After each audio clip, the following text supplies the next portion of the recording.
Hi y'all, welcome back to my channel. If you're new here, my name is Amber. So I want to hop on and talk about the books that I read in July. So I am on maternity leave, and so one of my hobbies is to read, and so I decided I wanted to make more of an effort to read during this maternity leave.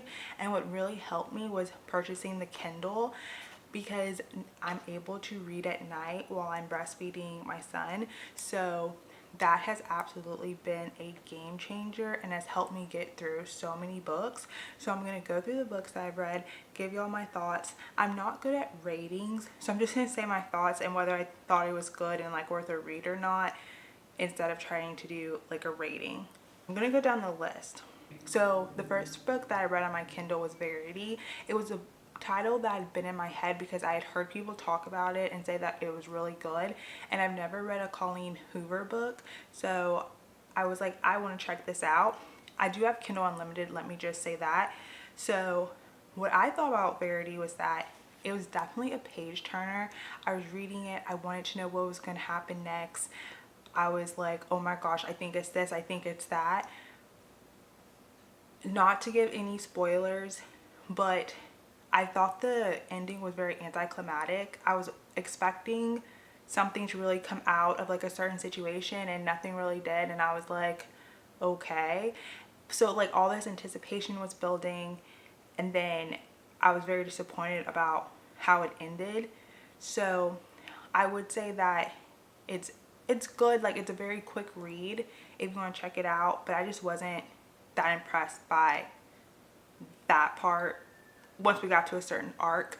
So I say all that to say, I've heard mixed things about Colleen Hoover. People have said that Verity is her best work. If that's her best work, I don't think I want to read any other of her books.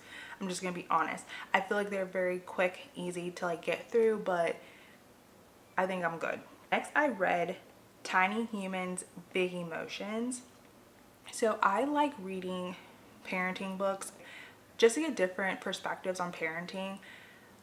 Tiny Kids, Big Emotions reminded me a lot of The Happiest Toddler on the Block. I read that earlier in the year, and that one is really talking about like toddlers, their tantrums, kind of how to deal with them, and that's what this book also was about. I would say the differences between the two was that Tiny Humans, Big Emotions has like a section focusing on you as like the parent, caretaker, and your thoughts about certain situations, your different biases, like why a certain behavior of a child might trigger you in some way. So I really like that because it really forced you to be self-reflective and really reflect on your upbringing and things like that, and then taking that and going about how to apply it with your toddler or whomever's in your care. I think the way that you speak to your child was different here versus how they said in Happiest Toddler on the Block, but they're both good reads, I would say. Like if you want to get some insight about like toddlers and how to speak with them. A big thing with raising sons is that I want them to be emotionally intelligent and be able to communicate their feelings, their emotions, and if they're upset about something, be able to articulate that and feel comfortable speaking to both myself and my husband about their feelings, and going forward speaking to others as well. But I just want them to have that awareness of their emotions. So that's why I like reading books like that about how to help them be in tune with that and be able to express that moving forward. But I definitely recommend that book too if you're about to have toddlers or if you're in that toddler phase. I have a 2-year-old and a 2-month-old. Next, I read The Housemaid.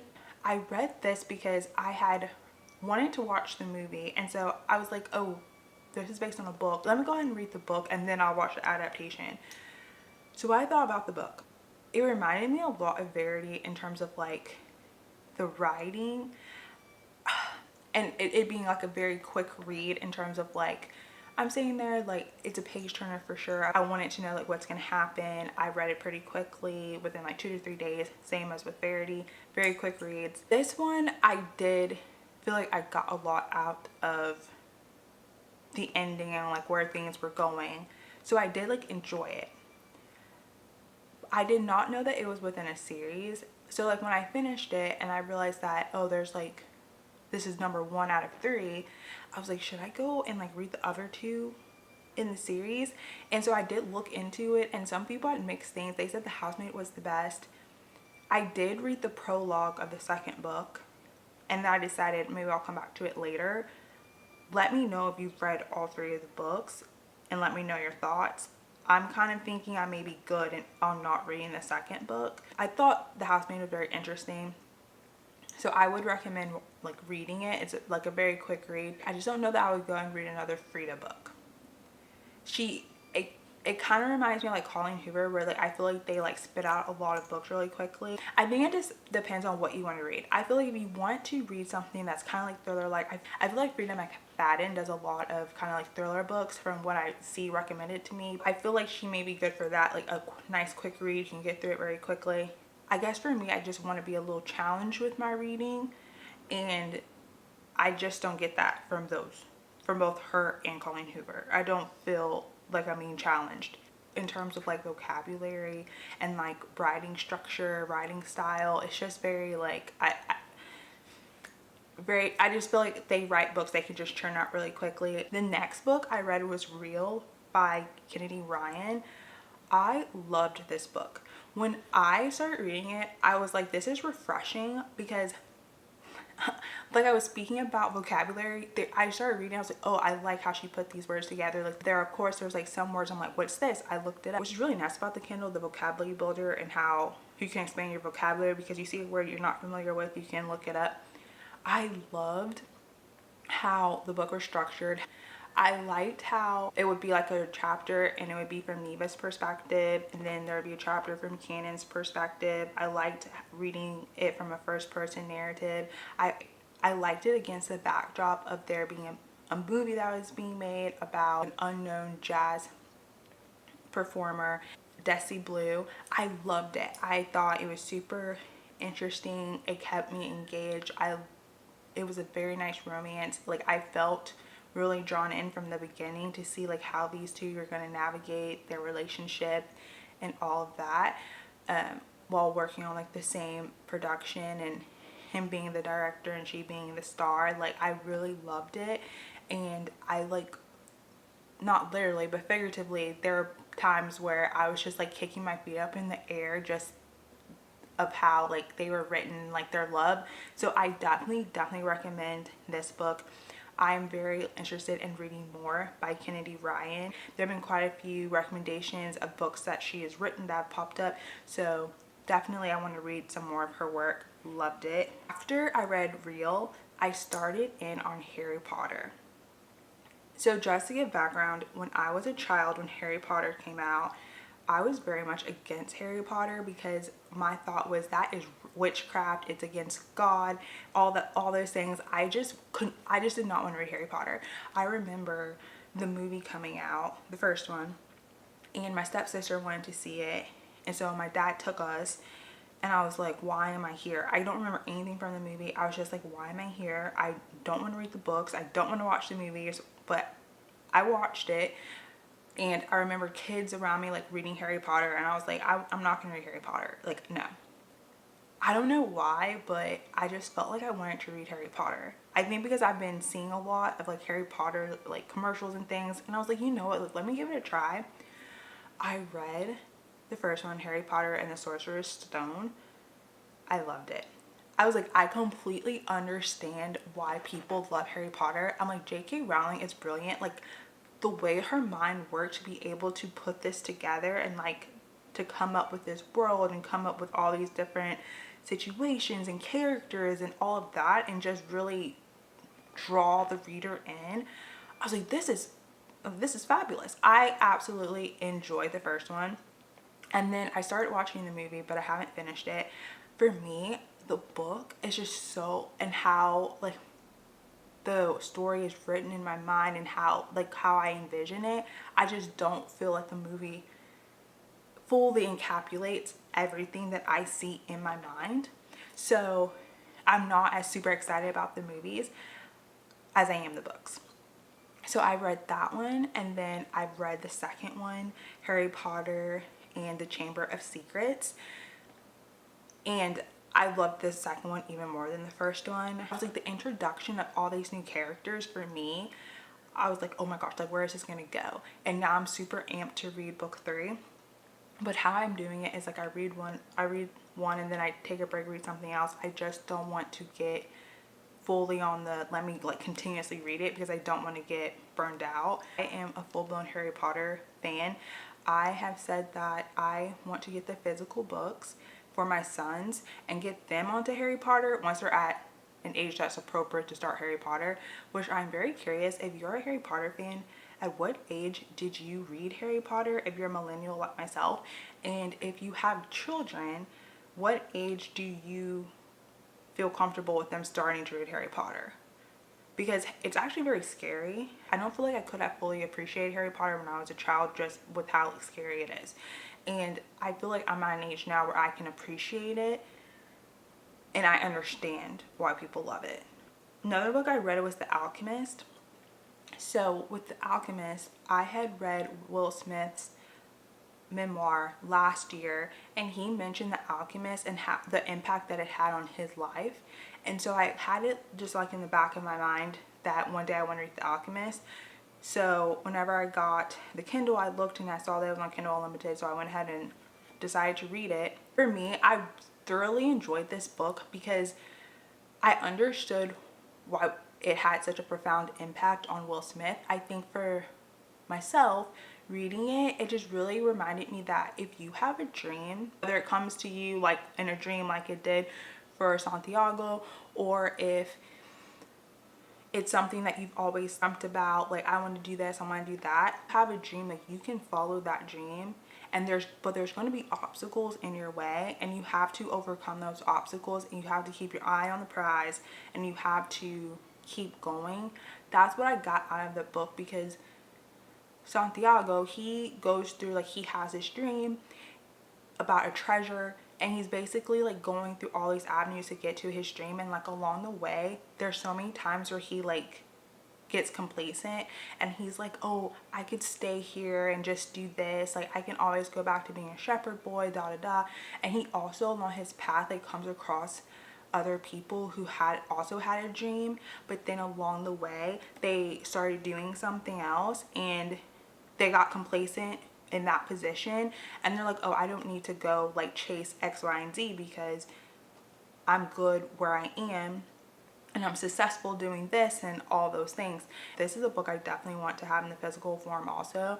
I think it's a great book that I want my boys to read someday, because as they are coming into their own and having dreams and aspirations, like I want them to think about the fact that while you're chasing that dream, you're going to come across obstacles and it's up to you to overcome those the best that you can to keep going towards the dream. So I think it's a fabulous book. I think anyone should read it. Just F, I finished this. I had been reading it for like a few months, but I was reading about like 2 or 3 books at a time and I just would like read it, come back to it. So I finally hunkered down and finished it this month. So what got me reading this book is that I watched Real Housewives of Beverly Hills and she was on the latest season and she was talking about her book and like the classes that she gives. And then I was watching Carlos King and he had a copy of the book. And so essentially what I got out of this book is about dismantling your negative beliefs about money, and instead of thinking about money in the scarcity mindset, thinking of it in abundance, and really think of the psychology of like why you feel what you feel about money, because a lot of us have a relationship with money based on what we grew up seeing from our family and all of that, and what we were taught about money from a young age. So just thinking in abundance of opening yourself to receive money and knowing that money will come to you in some way or fashion. I definitely recommend this book if you're into manifesting, if you are interested in manifesting, if you know that deep down you have like these limited beliefs about money or anything like that. I think this is a really good book to read. It's not going to tell you how to make money. It's going to more tell you how to shift your mindset to receive money. The next book I read was Spare by Prince Harry. I had been wanting to read this since it came out. I am a Prince Harry fan. I grew up knowing about Prince Harry, Prince William, of course. I'm assuming it's because I'm American, but like I always have had an interest in the monarchy. I just always found it very interesting. I watched a lot of period pieces when I was younger about queens and kings and all of that. I just found it super fascinating. Growing up, Prince Harry and Prince William were in the tabloids. Like I knew about them. I like when Prince Harry got with Kate, like that was a big thing. They had a Lifetime movie. Prince Harry, I remember like them talking about the girls he was dating. I remember when he first got with Meghan and like all the fanfare and all like the news about that. So and also when I was younger, I remember when they had that show about Prince Harry where it was like someone was impersonating him and it was like a dating show. Like I just remember all that stuff, like just from growing up. So I always was familiar with them. I always was very fascinated by like royalty and wanting to learn more. So for me, this was amazing to have someone who was within that family, who lived and breathed the monarchy, who was within that, to come out and give us some insight about the inner workings of the monarchy. Was like, this is one of the most fascinating memoirs I have read. It was a page turner for me. I loved it. I loved the part, there are 3 parts. I loved part 1 where you're talking about his childhood, the impact of like losing his mom so young. It was like heartbreaking. And then part 2 was like talking about his army life and all that. I found that to be very interesting. I really loved how introspective he was, like about certain situations that he put himself in. I also really felt for him in terms of like the paparazzi and how they just hounded him, and like the press would lie about him and like make up all these lies because they sold so many papers like with those lies, and how difficult that has to be to just live under that microscope. Part 3 where he's talking about like how he met Meghan, and I really enjoyed that part of him talking about their courtship. And I remember how the media just really hounded her and like all the negativity that surrounded her. Like I never even knew who she was until she started dating Prince Harry, because I wasn't watching Suits. I didn't watch Suits till like 2023. A very good show, by the way. So I didn't know anything about her, and from what I gathered was that people didn't like her because she was that girl. She's intelligent, she's pretty, she's stylish, well put together, she's charming. So I feel like a lot of it had to do with jealousy that this American biracial woman snagged Prince Harry. I feel like that's what it was, point blank, because I just don't understand the vitriol that she got and that she still gets even to this day. Like even when she came out with her Netflix show, that was a very good show. I thoroughly enjoyed her show. I loved the vibes. I loved everything about it, to be honest. But like, even like the little nitpicky stuff, like, oh, she's not relatable. Oh, it's not even in her kitchen. It's a test kitchen. Like, why was she cooking in her own kitchen? And like, what do you mean she's not relatable? Does she have to be relatable? But also, I didn't see how she was unrelatable. I got like a lot of good tips from her show. They built such a beautiful life together. I think that they just make a very beautiful couple. I think that she's fantastic and she's very endearing, and I just don't get the hate for them. It's very ridiculous. I think that this is a very good book. Those are all the books that I read in July. This was a very book heavy month for me. Let me know like what you think about the books that I read, and let me know if you have any suggestions for books that I should read. I have Libby and I have a few books on hold that I really want to read. I like have a list of things I want to read for August. I'm also trying to shop my bookshelf. I really want to go to Barnes & Noble. I'm like itching to go to Barnes & Noble and buy some books. But I'm trying to not do that only because either A, I have the book already queued up, or B, I'm like, let me shop my bookshelf. I have some books that I need to read that I already own. I love collecting books. Like I think that is just a hobby in and of itself. It's something about going to the bookstore and perusing the aisles and like just picking up things that give forth any type of interest. I love doing that, and so because I love doing that, I have quite a few books I haven't yet read. So, but there's also so many books that come out this year that I really want to read. So that is my conundrum, but we shall see. That is all I have. So I will catch y'all in the next one.